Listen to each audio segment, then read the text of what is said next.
So imagine the swamp is a relationship. Not just a relationship, but a relationship pattern.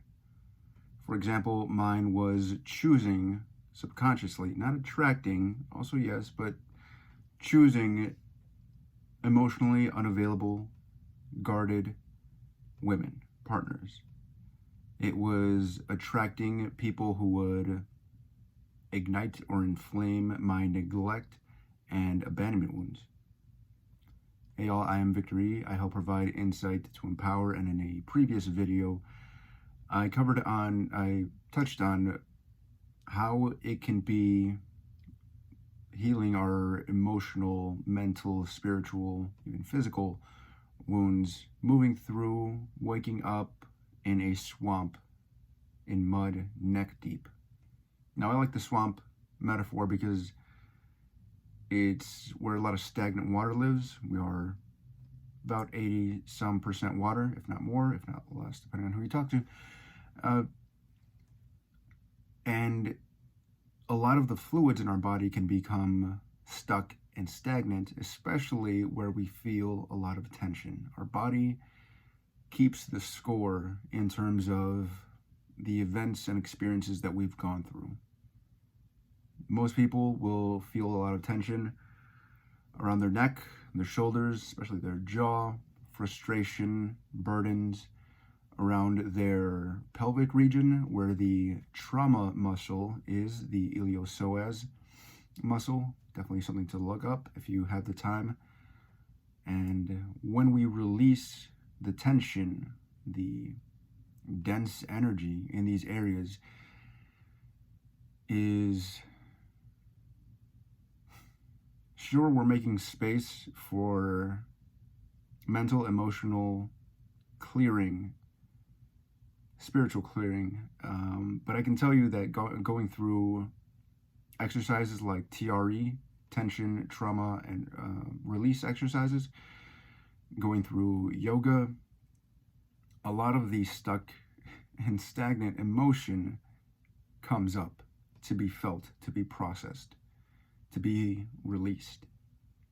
And I found that it is similar in terms of the experiences that I go through. So again, just touching on relationships because it's such a big part. I'd gotten used to normalized certain types of relationships, certain types of dynamics, especially with my family, where it all begins. Now, it can be really daunting, anxiety-inducing to not just let go of safety or our norms, our comfort zones, but what it means to something like our inner child to no longer have a relationship that we've always had. I can tell you from today, I saw a lot of stuff come up. Things that I would usually just overlook, ignore, bypass around my dad. And it was when I just didn't make time for it anymore that I saw his behavior change and mine. Now, growing up attached at the hip with my dad, it's something that brings up a lot of emotion, not just fear, but also a lot of anger. And a lot of anger as it pertains to branching relationships from me to him, to my sisters, to my mom, and relationships in my own life outside of my family because of how I learned to survive and adapt to my home environment. One of my favorite trauma researchers has said numerous times how we are all geniuses. We are all very intelligent people, even though it may not seem that way. If you take someone who's depressed or anxious, angry, bipolar, maybe even schizophrenic, if you take them outside of their world where they find themselves now and put them into their family dynamic, you will see someone who has developed these trauma responses, these maybe personality disorders, as a response to their home environment, to their experiences and dynamics that they grew up with. So where does this swamp metaphor come into play? Well, if we're moving out of a stuck, stagnant, stinky swamp towards solid land, a solid foundation, well, we have to move through a lot of that gunk. We have to move through a lot of those patterns. So I can tell you, most recently for me, I had attracted, chosen a person who was very driven. She was very beautiful, but also very guarded. It seemed from the way I experienced her that she had a very strong personality. And one thing stuck out to me about her upbringing that she shared with me was that her parents actively discouraged and fought against her pursuing her dream, which is to be a dancer. Now, me being the kind of person that I have been and that I'm moving through and away from, all I wanted to do was support her and be kind and loving. And in truth, that's the kind of person that I've become. And that's the kind of person that I like to be. That's what works for me. Not all the time. There are times when I just like to zen out and just be observant, be a beacon of safety, of comfort to those who've had really difficult lives. I can empathize, I can sympathize, I can be compassionate there. I feel like that's a big strength for me.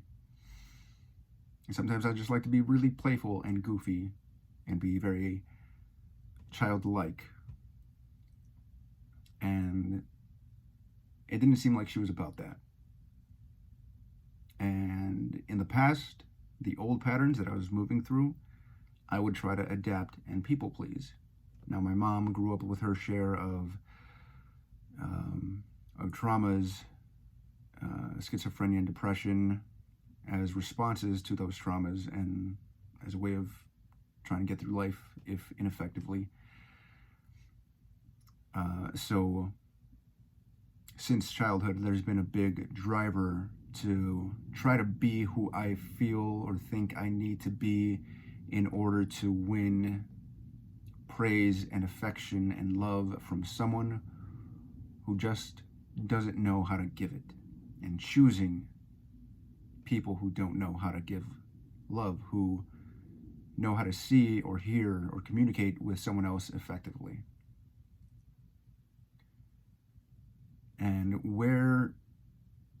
And this is the big part, is how I know I'm healing these relationships is based on how I choose. It's based on how I respond. In the past, I would pine, I would fight, I would stay in these kinds of relationships, waiting, hoping that the person would eventually see my worth.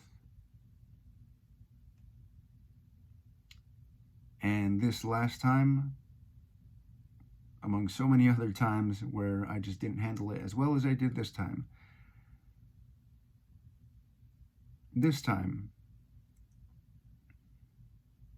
she said, "I'm not that into you." And it hurt and it sucked. And especially the timing of it. I'd been challenged to give out 3 compliments a day and include a 4th one to myself. Something I invite you to try. Definitely give out 3 compliments. See how it feels. And if you give out compliments freely, see where it's uncomfortable to give out a compliment. And if you're not used to complimenting yourself, that's where that extra one comes in. But I had given her a compliment on something that I really did admire about her. And even before then, there were sort of, red flags being thrown on the field of how our values in that sense weren't matching up. Where maybe she was used to hardship and being kind of fought against and having to earn, having to fight for self-worth and being seen and being valued and being respected. I gave that shit out like candy. Because it's easy for me to see. And that wasn't always the case. There was a lot of swamp that I had to move through and get out of.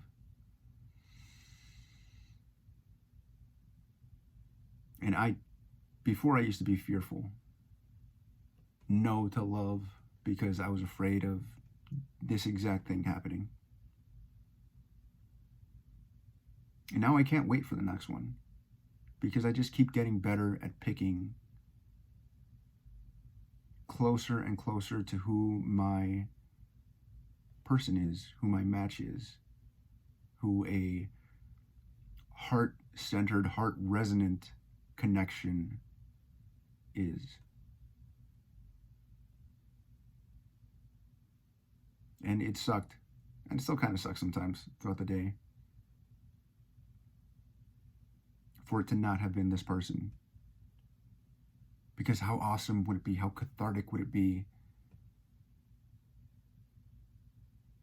to love someone who is so unsupported, to support someone who is so unsupported. But when it ended, I'm proud to say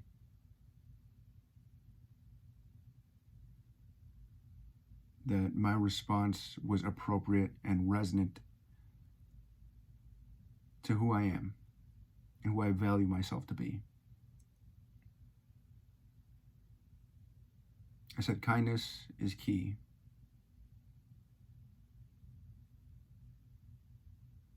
And I think something about how I enjoyed getting to know her. There was a second line, and then there was peace. Because I know, based on experience and exposure, that saying no to someone or something that isn't right for me leads me to that or the one who is.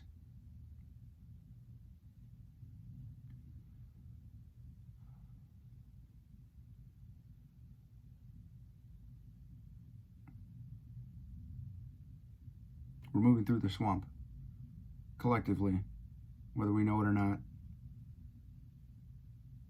If nothing else, these times are showing us that much, that we can move through it, and when we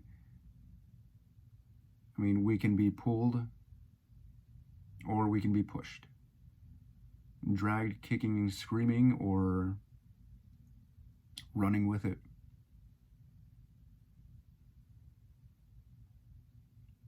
So I hope you're moving through the swamp well. And if you're not, if you're struggling, I invite you to book a session with me. I am VictorY.com/book an appointment. If you like this video, please like, subscribe, share, hit the bell for more. Kindness is key. I love you. Peace.